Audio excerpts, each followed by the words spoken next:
Vamos falar do Flamengo, então, porque hoje tem decisão para o Flamengo também às 9h30 da noite.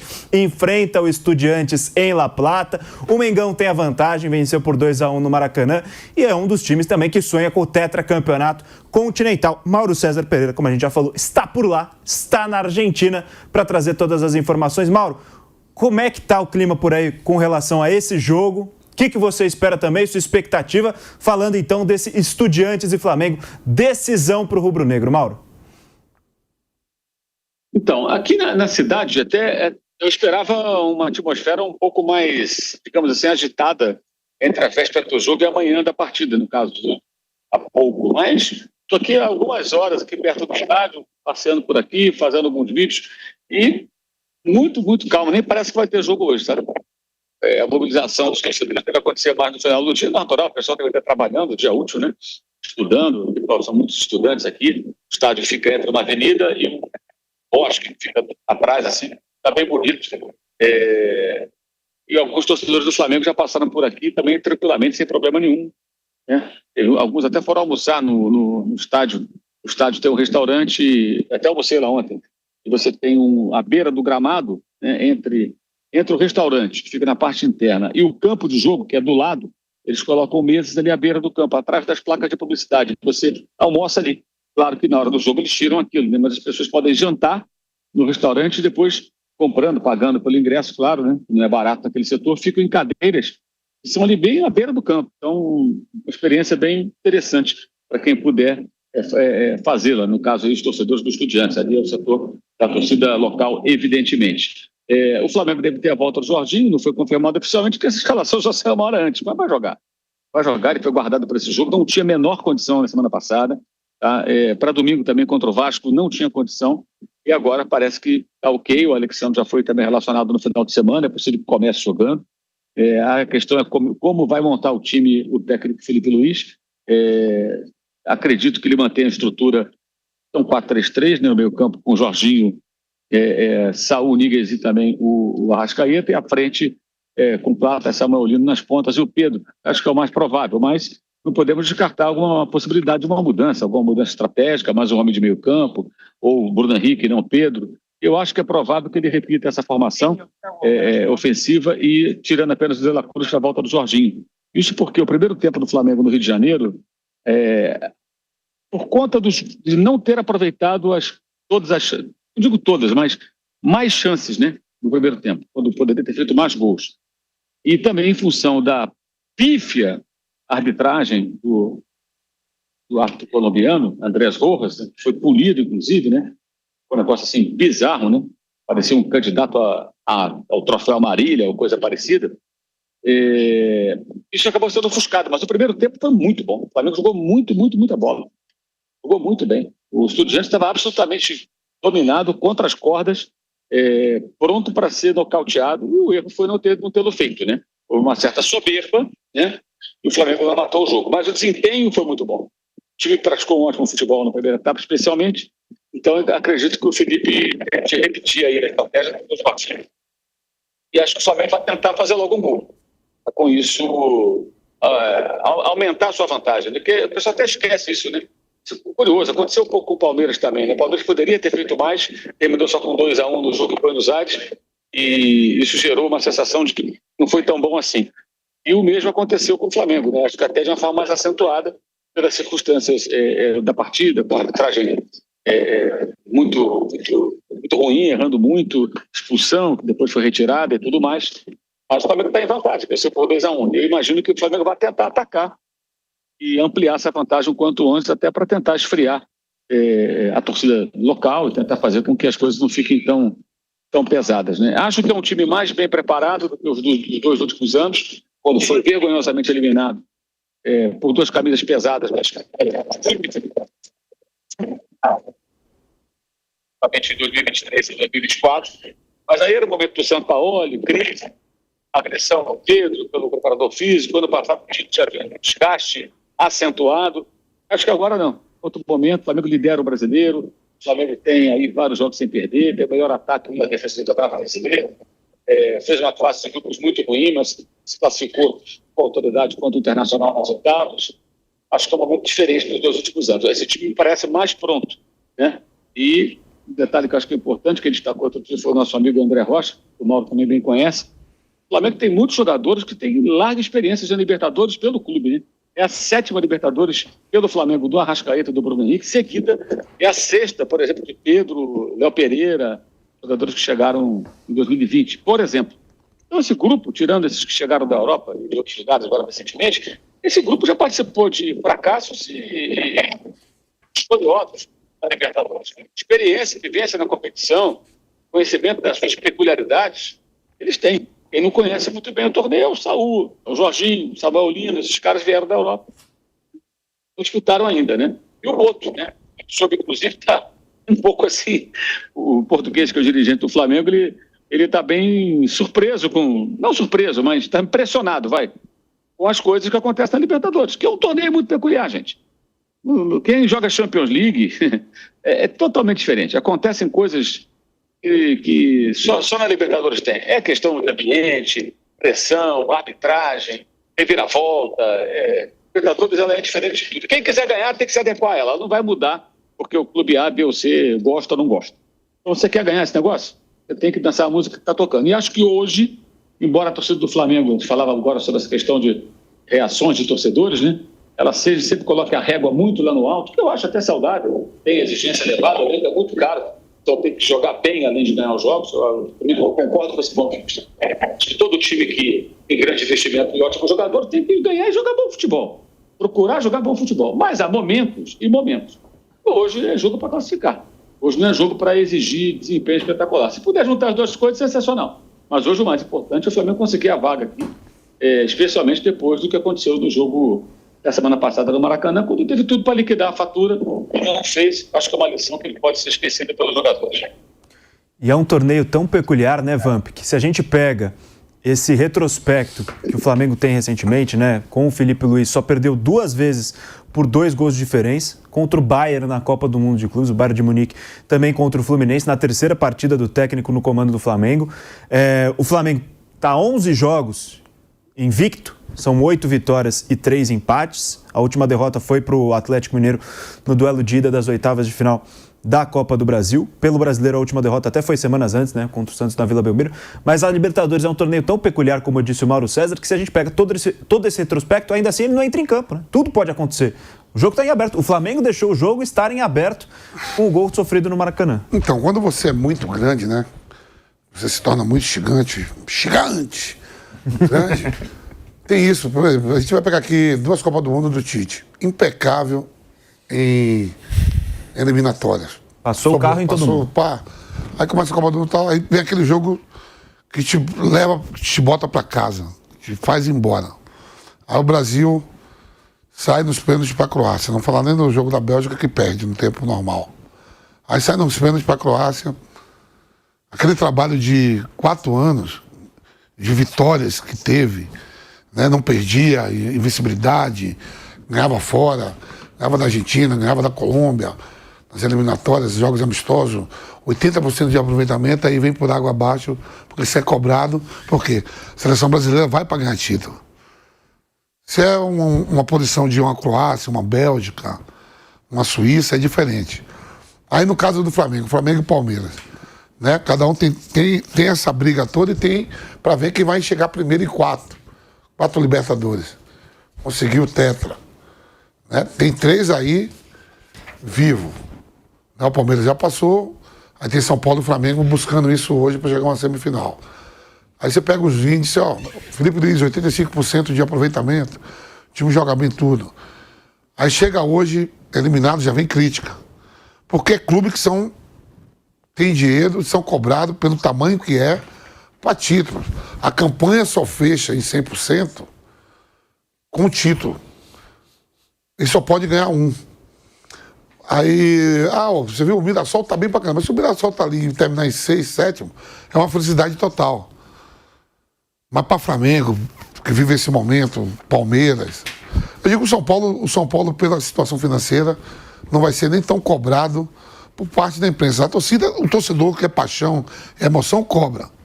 Acha que o time dele é o maior, por isso que é torcedor, mexe com emoção. Eu estava vendo o Bahia ontem, perdeu do Campeonato Brasileiro pro Vasco.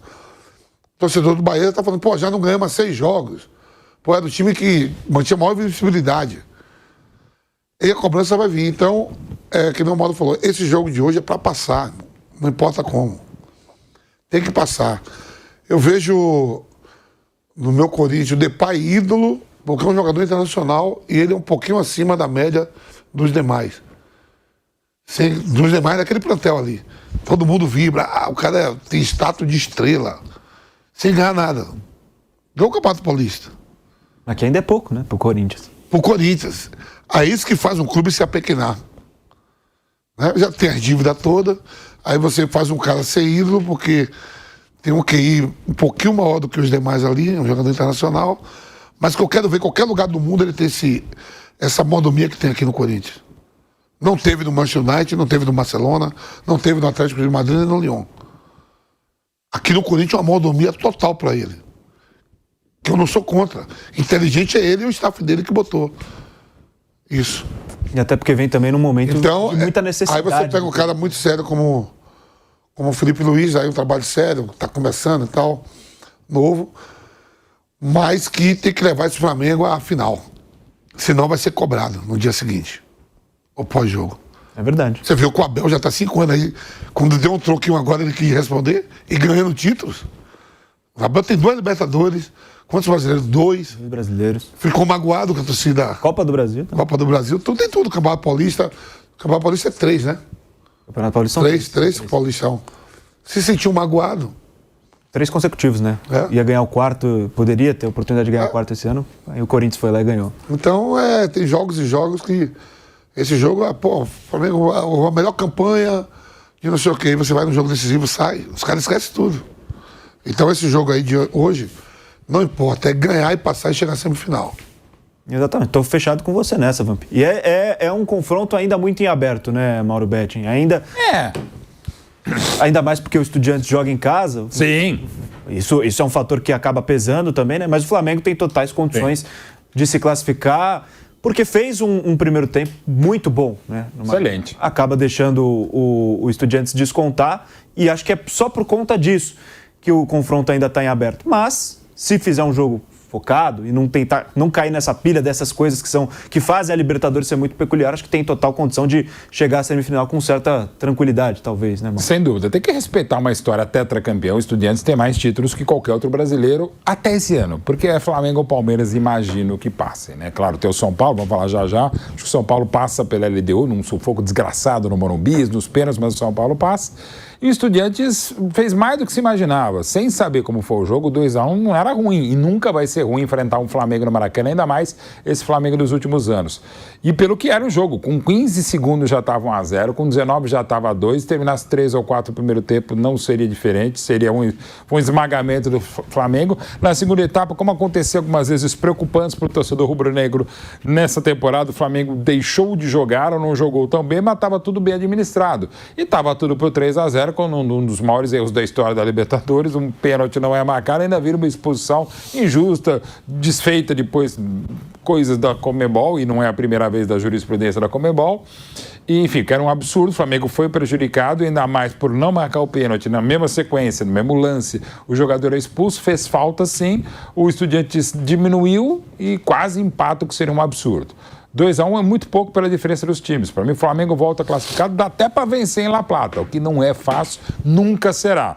Tem que se respeitar, não é um grande momento, não é um grande Estudiantes. O Flamengo é muito mais time, tem muito mais elenco, tem mais futebol, tem mais treinador, tem mais investimento, todo o pacote. E entendo que o Flamengo volta classificado para mais uma semifinal. Mas evidentemente que vai ser duro. E se for duro, que não se veio falar, o Flamengo não é tudo isso. Gente, é Libertadores. Pô, o Vampeta também sabe muito melhor do que a gente. Não tem como, o próprio Mauro César falou, de você eventualmente se voltar jogando bem, com uma baita vitória, tá maravilhoso. Mas é Libertadores, caminho para a semifinal, em La Plata, uma torcida ensandecida, a torcida enlouquecida. Ainda bem que, e dessas 4, você pode discutir algumas maneiras como se jogava o próprio time do Subeldia, o tricampeão de 68 e 70, Carlos Salvador Bilardo, treinador da Argentina em 1986, do Mundial do Maradona lá no México. O Bilardo entrava com alfinete mesmo, ele ficava espetando os jogadores. Era um timaço, você tinha praticamente, tinha sobretudo La Bruja Verón, pai de La Brujita Verón. Você pode discutir algumas coisas dos pinchalatas, né? Que era um apelido jocoso, depreciativo, alternativo, que foi associado e assumido pela própria torcida do Estudiantes, porque Pincharrata seria um médico Estudiantes que ficava cutucando, digamos, um rato, né? Que seria um estudo no laboratório, enfim, para a origem do apelido. Mas merece todo o respeito, claro, estou falando de um tetracampeão, mas não se compara hoje. O Flamengo tem plenas condições de fazer seu jogo e tem ótimas oportunidades e alternativas. Pode ser com o Pedro, pode ser com o Bruno Henrique, pode ser com o próprio Plata, pode ser com a fase desse craque que é o Arrascaeta, pode ser desses caras que eu já falei há pouco e falo sempre, como entraram bem no time, parece estar jogando há 100 partidas já no Flamengo, o Jorginho, o Saúl, o Samuel Lino, enfim, tem muita opção. Até jogadores que já estiveram bem melhores, como o Luiz Araújo, ainda fazem parte do elenco bastante competitivo, completo, que tem qualidade defensiva. Tem um goleiro que eu não acho grande coisa, mas está num bom momento, no modo geral, que é o Rossi. Enfim, tem um grande Flamengo que é bem melhor que o Estudiantes. Mas La Plata é complicado, mas eu entendo que sim, para dar um número, só para dar uma cor, o Flamengo aí tem 80% de chances de voltar classificado da Argentina. Eu acho que o Flamengo volta classificado também. Tem a vantagem, tem totais condições de superar o Estudiantes também jogando na Argentina. E tem um episódio que aconteceu também, que aí é clássico de Copa Libertadores. Foguetório, famoso foguetório, Vamp. Torcedor do Estudiantes foi lá no hotel em que o Flamengo está hospedado. Aí é que está o que pegou o Flamengo de surpresa, né? Supostamente, que o hotel é localizado a 29 quilômetros no centro da capital argentina, 30 quilômetros de La Plata. E as imagens foram registradas pelo José Boto, justamente o diretor de futebol do Flamengo. Aliás, desculpa, eu queria falar porque, por exemplo, hoje, exatamente, eu quero ouvir. A janela está aberta? Não sei se está aberta. Porque assim, hoje não, já há algum tempo, hotéis, você dependendo do hotel, né? Você tem uma anti-ruído que é impressionante. Pode cair um mundo lá que você não ouve nada. Enfim, porque às vezes já aconteceu várias vezes, e no Brasil também, não é só na Argentina, Uruguai, Paraguai, também tem aqui torcida, a gente sabe como é que é, né? E clássicos brasileiros também, enfim, que o anti-ruído você não ouve nada, mesmo. Não, você não pode cair o mundo. No caso, acho que a janela estava aberta, fica um pouco mais, mas evidentemente é desagradável, sobretudo porque não tem nada a ver com isso, né? Não tem nada a ver com o jogo. Mas às vezes basta um anti-ruído. E, aliás, cada vez mais, isso é um fato, não é chute, os clubes se preparam para isso. Até na marcação de hotel, fala, tem anti-ruído. Não vou dizer que ele vai levar uma janela de ruído, mas eles tentam, e hotéis desse nível, que vai, por exemplo, se hospedar um Flamengo, você tem anti-ruído. Aparentemente, pelo vídeo, tem uma varandinha, né? Acho que o José Boto estava gravando de uma varandinha. Aí tá valendo também do Boto, tá? Mas o problema é fechado, coisa nova para ele. É uma coisa nova para ele, né? Que viveu muito tempo mas aqui é muito comum isso, não é novidade nenhuma, né? Até aqui mesmo dentro do Brasil, né? Sim, chega, vários. A torcida vai e tal. Por exemplo, assim, eu vi um documentário do Luka Modric, que para mim é um dos maiores meios que eu vi aí dos que eu vi, Modric e Messi, para mim não tem nada igual, jogando bola. O Modric não seria o jogador que é, porque ele jogava bola debaixo de bomba, né? Aquelas guerras que teve. Ele falava que o hotel era destruído e ele ficava chutando a bola com a ele morava num hotel destruído, mas o gerente do hotel, inclusive, falava: o Modric quebrou mais vidraça do que as bombas. Você viu isso aí, né? Eu vi também, né? Não seria o Modric, né? Então, quanto a isso aí, eu acho que deve ter anti-ruído, não vai atrapalhar pro jogo, não. Acho que já passou do tempo, acho que os times já se preparam, né? Ô, Mauro César, o que você pensa sobre esse episódio? Eu acho que é mais a novidade pro José Boto mesmo, né? A gente já tá acostumado, acho que os jogadores também ficam acostumados com esse tipo de manifestação das torcidas adversárias. A gente viu aqui nas oitavas dessa Libertadores mesmo, acho que até os torcedores do Atlético Nacional aqui em São Paulo mesmo, fazendo manifestação na frente do hotel que o time colombiano estava hospedado.